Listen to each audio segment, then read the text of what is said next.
Alors aujourd'hui l'objectif c'est de en fait installer un allume-cigare qui va se positionner ici. Pour ce faire, déjà je vais débrancher, de toute façon la batterie elle est chargée hier soir. Pour ce faire en fait il va falloir démonter, enlever la selle, enlever ici toute la structure vers l'avant pour avoir accédé au charge tank, parce qu'en fait le câblage il est juste à côté du charge tank. J'ai déjà démonté ça il y a quelques jours pour vérifier ce qu'il y avait comme connecteur et pouvoir brancher en fait mon allume-cigare. J'ai commandé ça il y a quelques jours et donc aujourd'hui je vais l'installer, donc je vais devoir tout redémonter et je profite de l'occasion en fait pour faire cette vidéo, donc pour démonter la selle, la structure à l'avant là, pour pouvoir accéder en fait à tout le câblage. Donc vous allez pouvoir voir sur cette vidéo aussi le câblage, comment on fait. Bon, il n'y a rien de plus simple, hein, il suffit juste d'avoir donc sa petite mallette à outils qui se trouve ici et je vais faire ça par étapes dans cette vidéo. Donc là on va tout simplement enlever la selle. Il y a deux vis en... alors je crois que c'est du gros Torx S25 comme ça. C'est sorti, il y en a une autre de l'autre côté.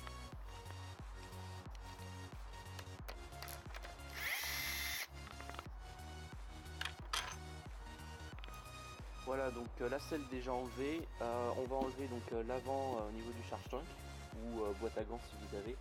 Je vous conseille d'avoir un espace de travail correct pour bien ranger les pièces et savoir les retrouver. Parce que, enfin, pas les pièces mais les vis, il va y en avoir beaucoup. Alors pour enlever en fait la structure, donc il y a l'avant et il y a également ici la partie plastique. Et ben là, il va falloir d'abord en fait enlever la partie plastique. On va avoir une, deux, trois vis ici, cruciformes. Donc 6 aussi de l'autre côté et deux vis Torx ici qui est différent de la dimension de la selle en plus petit. Donc on va enlever ça, ça va permettre en fait d'enlever ici le plastique et comme ça après on va pouvoir libérer en fait la partie visible du charge tank.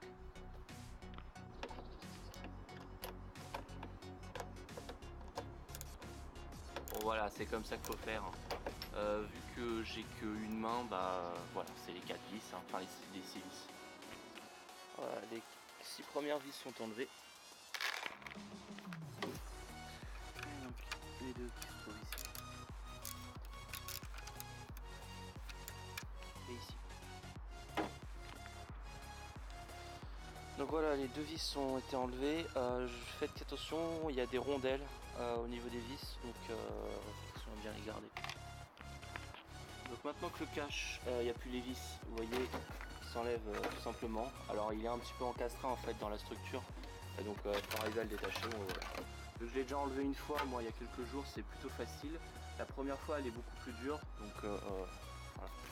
Donc c'est ça qui est posé là, qui permet de bloquer avec les vis. Et donc maintenant, on va pouvoir enlever ça, comme ça rien de plus simple. On va avoir également deux vis Torx ici, du même diamètre que ceux qu'on vient d'enlever tout à l'heure. Et deux autres vis ici, de chaque côté, même diamètre ou diamètre légèrement plus élevé.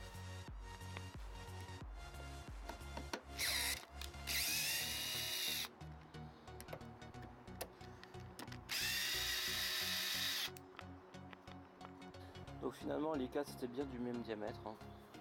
Donc maintenant que c'est fait, je vais pouvoir simplement l'enlever.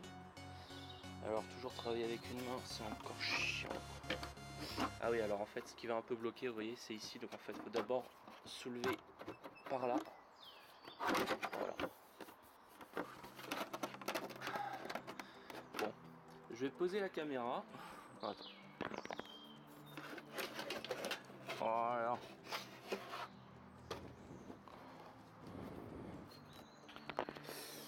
Donc là voilà, voilà le pare-choc.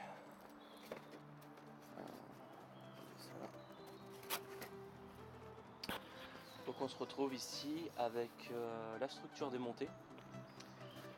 Donc je vais vous montrer rapidement ce qu'il y a à voir sur la moto. Donc là en fait on va avoir, moi c'est le charge tank, mais vous avez peut-être du coup la petite boîte accessoire, donc du coup vous n'aurez pas ça. Mais j'imagine que vous pouvez démonter facilement aussi. Ici vous allez avoir donc le charge tank avec le type 2. Ici le câble qui est relié directement ici. Là on a le charge tank. Ici on va avoir les deux câbles qui vont alimenter en fait directement la batterie. Ici bon après on a des câbles de connecteurs pour savoir où en était l'état de la moto. Là on va avoir des ports. Là aussi on va avoir des ports. Ici on va avoir la boîte à fusibles. J'en ai déjà changé un parce que j'ai fait une connerie tout à l'heure. Ici on va avoir une prise de diagnostic. J'ai essayé de l'utiliser parce que j'ai un système pour voiture qui est identique mais ça n'a pas fonctionné, donc peut-être que ça marche uniquement relié à un ordinateur, donc enfin je sais pas comment ça marche, mais en tout cas c'est une prise de diagnostic donc OBD2, quelque chose comme ça, voilà. Et alors nous ce qui nous intéresse en fait c'est ce câble là. Donc ce câble là c'est le câble accessoire qui est pour un fusible de 10 ampères 12 volts. Donc ça va nous permettre en fait de pouvoir brancher donc des appareils en électricité lorsque la moto donc a le contact, donc pouvoir brancher un allume-cigare, des prises USB, des poignées chauffants, c'est possible, hein. Enfin après il faudrait changer les poignées justement. Voilà. Donc c'est ça l'idée. Donc le câble est ici, c'est un câble SAE.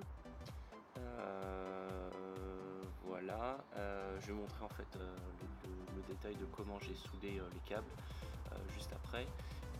Et là pour information en fait, donc ça c'est le charge tank qui peut être enlevé. La garantie c'est, alors déjà bien sûr on travaille, la moto n'a pas le contact, donc il n'y a aucune électricité qui passe dans les fils. La seule qu'il y a en fait c'est la batterie. On va pas démonter le charge tank, on va pas démonter la batterie.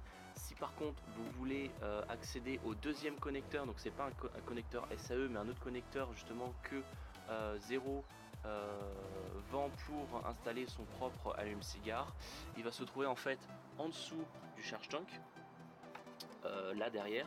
Je vais vous montrer une vidéo en parallèle. En fait j'ai déjà démonté en fait ce système là juste pour le soulever et pour vérifier qu'il y avait bien ce connecteur là. Et moi je vais utiliser celui-là puisque c'est le connecteur le plus accessible que j'ai aujourd'hui, le plus simple. J'aime bien les choses bien faites, donc en fait j'ai enlevé le système qui permet de maintenir le charge tank. Donc là j'ai pas enlevé les câbles, tout simplement je le lève tout doucement et là vous voyez vous pouvez donc accéder à vraiment la partie visible. Et donc le deuxième connecteur dont je parlais il est ici et c'est celui-là qui est utilisé par Zero pour utiliser son allume-cigare. Donc là je vais enlever voilà le capuchon en plastique. Et donc c'est ça en fait. Donc sur le site Magasin Zero, ils revendent tout simplement ce connecteur qu'on met en place. Et là ensuite il va directement à l'allume-cigare qui est ici. Donc il est là. Donc si vous voulez acheter le système Zero, ça vous coûtera peut-être une cinquantaine d'euros.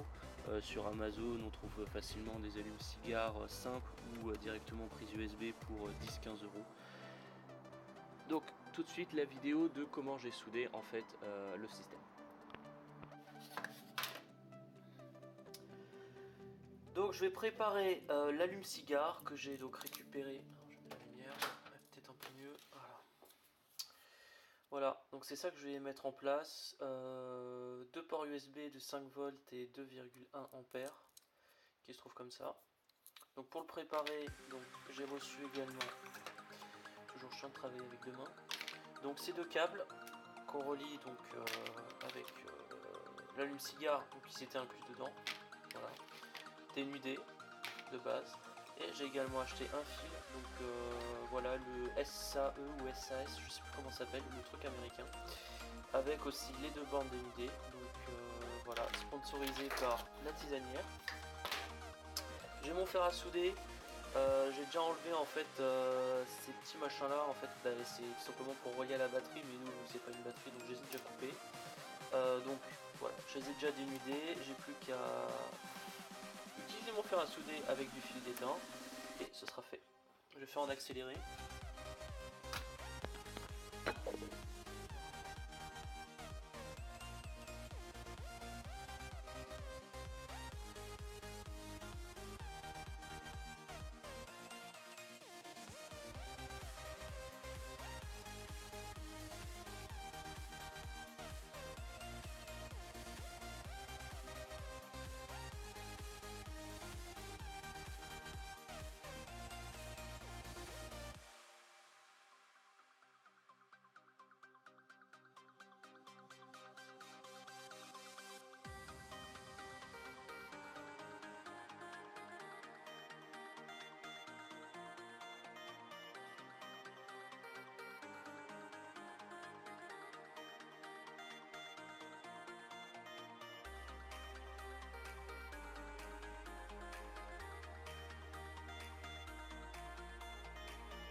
donc c'est bon, je me retrouve donc avec le câble et les deux connecteurs ici tout en bas que je vais pouvoir relier avec ce superbe machin, plus, moins,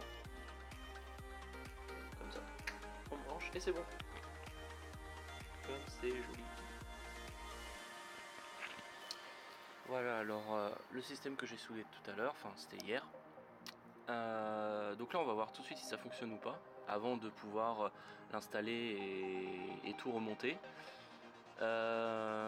D'ailleurs, juste pour la petite info, en fait j'ai récupéré ces informations là, qu'il y avait ce câble là au niveau d'un site américain où justement ils parlent de la zéro et tout ce qu'on peut faire avec. Donc il y a des tutos justement pour installer, donc là en fait normalement je vous apprends rien, mais bon, si vous n'avez jamais vu le site, je le mettrai dans les commentaires et je mettrai également du coup les liens de ce que j'ai acheté. Donc Zero propose aussi un allume-cigare pour peut-être, je sais pas, entre 60 € et 100 €, manœuvre incluse. Moi ce truc là ça vaut 15 € et il faut à peu près 1 heure pour on va dire bien voir, travailler proprement, tout démonter et tout remonter. Et j'ai également testé en fait la tension, donc il y a bien entre 12 et 14 volts qui sort de ce câble là, donc j'ai déjà testé. Donc voilà, le câble étant branché, on va pouvoir le tester maintenant. Juste pour info, j'ai eu du mal en fait à enfoncer la prise parce qu'il y avait de la graisse anti-électricité statique dessus, à défaut de ne pas avoir de capuchon. Donc voilà, il faut peut-être essayer un petit peu de la virer, prendre un sopalin et puis hop on vire et voilà. Donc là on va tout simplement mettre comme ça, ici là on va allumer. Et donc on voit bien ici qu'il y a une lumière bleue, donc c'est bien alimenté, donc c'est censé nous tirer 5 volts sans problème. Je rééteins. Maintenant il n'y a plus qu'à en fait passer ces câbles de façon la plus homogène possible pour pas gêner la structure ni le guidon. Et donc après vous avez compris, on va tout simplement mettre ce système à ce niveau là, que je vais faire ça tout de suite. Alors je sais pas si vous avez déjà vu ma vidéo sur les phares où justement j'avais agrandi un petit peu le trou. Là on va avoir la même situation. Je pense que c'est justement pour que Zero vende ses allumes-cigares. Ils ont fait un trou qui n'est pas vraiment homologué parce que ça c'est censé être universel, vous voyez, ça ne rentre pas. Donc il va falloir que j'agrandisse légèrement le trou à ce niveau là. Voilà, super.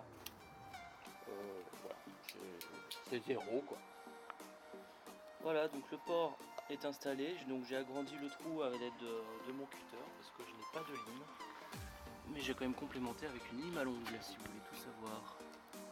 Là je viens de l'installer, je viens de serrer en fait la partie qui permet de serrer, donc là il ne bougera pas, il tiendra. Est-ce que je laisse tourner dans cette orientation? Bon, on peut toujours fermer, on peut pas vraiment le mettre droit, mais ouais, ça reste correct comme installation. Donc maintenant le câble, je vais le mettre au même titre que les autres câbles, c'est-à-dire que là, vous voyez, donc oui j'ai démonté la partie de la lampe pour accéder plus facilement, pour que vous voyez aussi. Donc là en fait, je vais le mettre ici et en fait je vais le passer au même titre que les câbles qui sont là, pas que ça gêne. Voilà. Il va aller par là et après il va remonter en fait au niveau du charge. Donc là. Voilà, donc après quelques minutes à trouver la solution, le câble est bien passé. Il passe à ce niveau là, ici. Et j'ai réussi avec en fait avec un gros tournevis à tirer en fait les gros câbles et passer en fait le fil. Donc maintenant que c'est fait, on va pouvoir relier et c'est bon. Et à tout remonter. Je vais pas faire cette vidéo où je remonte tout, mais globalement voilà, plus qu'à rebrancher, c'est bon.